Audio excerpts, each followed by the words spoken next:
Welcome to another episode of the Ohio High School Film Room. In this episode, I have Eli Burke of Africentric High School. What's up? Thanks for having me. Eli, you averaged 14.1 points per game last season, shot 48% from the field. It seems like driving to the hoop is really your bread and butter with the basketball, or some things that you're looking to do when you kind of have the ball isolated up top, because you're a really hard player to stay in front of with your quickness. Right. I try to read your top foot, because a lot of times people defend and they have 1 foot up, so you just attack that foot, and then now they're on your hip, so you got to finish it. And I just work on finishes, different type of finishes, taller defenders, like just different moves to get to that top foot.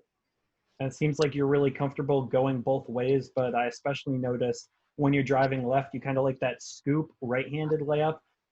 Is that a shot that you kind of work on? And also, have you been trying to develop your left hand? Because it seems like you don't go to your left hand to finish because you like that scoop right-handed layup so much.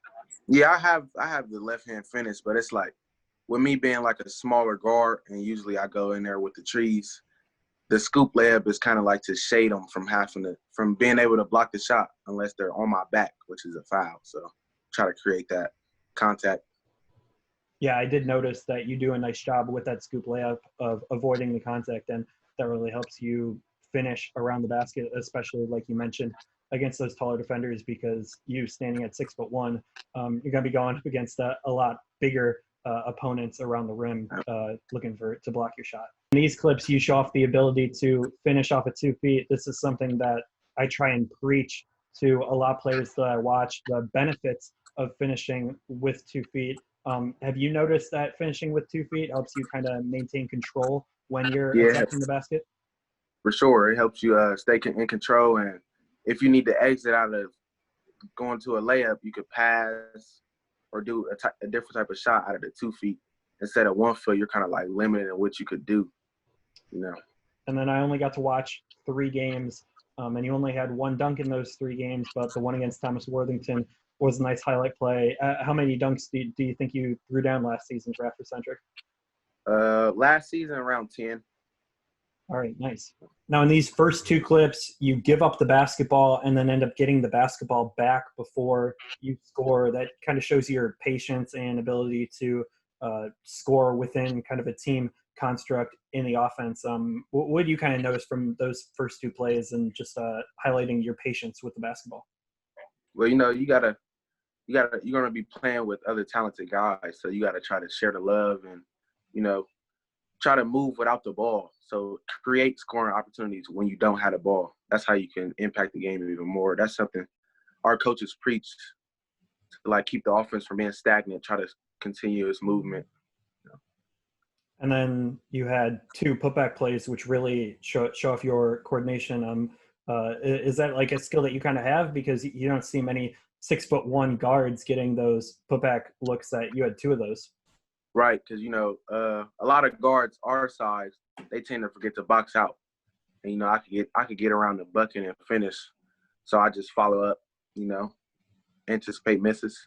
In these clips that I have right here, you kind of have trouble finishing over taller defenders. What do you kind of see from the batch clips that I have picked out there, where you're facing taller rim protectors and maybe you don't get the ball around them? Even a couple times you do a nice job going off at 2 feet, but then kind of going up with the basketball, you still didn't have the right angle towards the basket. Bro, I just think it's sometimes I kind of like get there and then try too hard trying to figure out how to finish instead of coming to a stop early and shooting a floater or a pull-up. So just getting a little bit better with the decision-making there. Yeah, would you think maybe when you kind of get stuck in the trees, more kickouts kind of? Yeah, more kickouts, trusting the teammates that they could hit the shot. Last season, you shot 36% from the three-point line. That's a number of a capable three-point shooter, but definitely not a marksman. As somebody who can hit the three-pointer right now, are you trying to take that ability to the next level of your game, where you're really a knockdown shooter this offseason? For sure. Always working on the shot. If you can shoot it, you can play anywhere. You can get on the court and make an impact anywhere. So gotta definitely work on that. Even though I can hit it, gotta get it way more consistent up to the 40-45% range. And then you showed the ability not only to hit spot-up three-pointers, but also off the dribble three-pointers. How comfortable are you with kind of the pull-up jumper? Yeah, pull-up jumper, it's kind of weird for me because I'm more comfortable with the pull-up jumper than I am with the catch and shoot sometimes. So gotta work on it, balance it out. Yeah, gotta get some shots up on the shooting gun to. Oh yeah, on the we got a Dr. Dish at Africentric, so. Yeah, there you go. You're very capable of shooting from the mid-range, but the one thing that I kind of keep going back to you is it seems like you kind of have an old man game working from the mid-range. You really do a good job of pivoting and kind of being patient. Where did you kind of develop those skills? Because that's not something I see guards at the high school level really execute those sort of plays. Well, when I was younger, that was the easiest shot for me. It seemed like it would just go in majority of the time, no matter if a hand was in my face or going right or left. So I just always try to keep that sharp because it was how you got to have that one elite skill that you do. It was kind of one of those things for me that I was like really good at. So I just kept it sharp. And it's been developing better and better.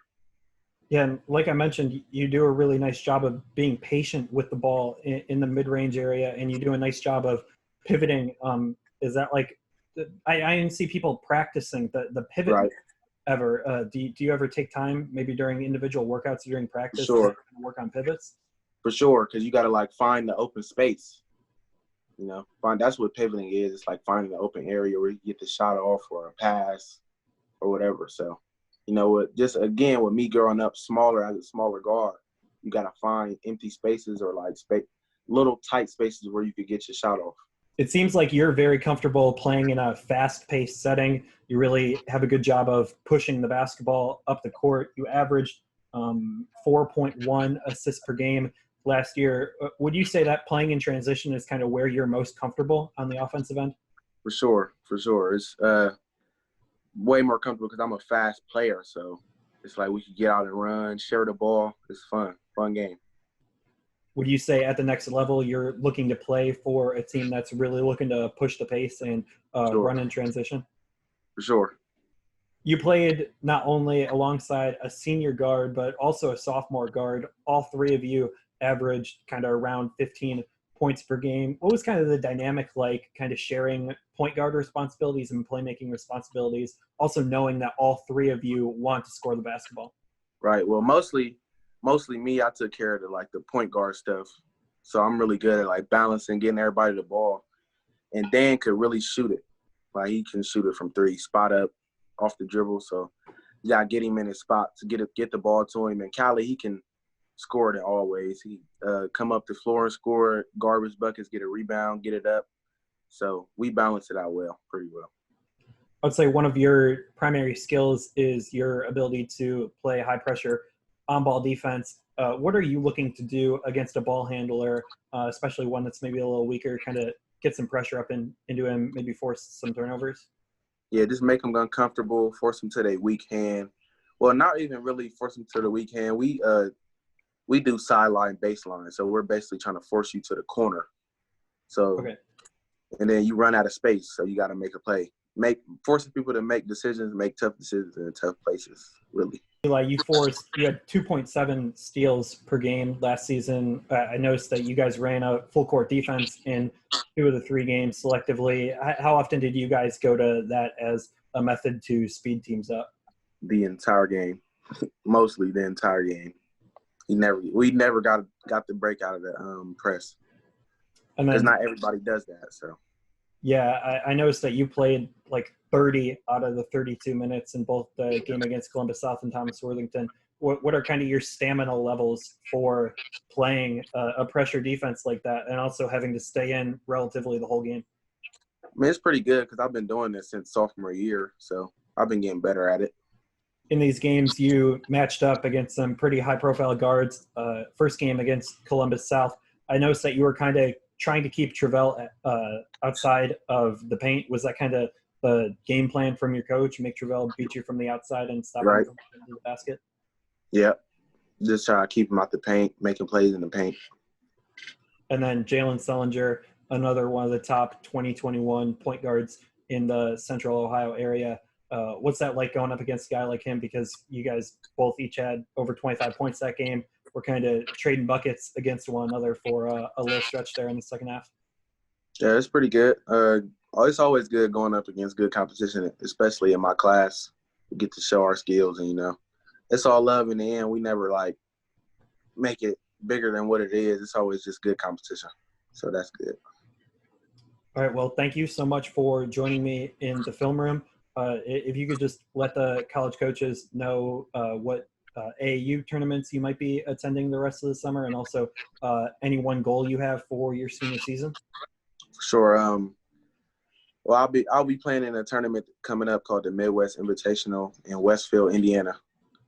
And my goals for my senior year season is just win state championship, city championship. That's pretty much it.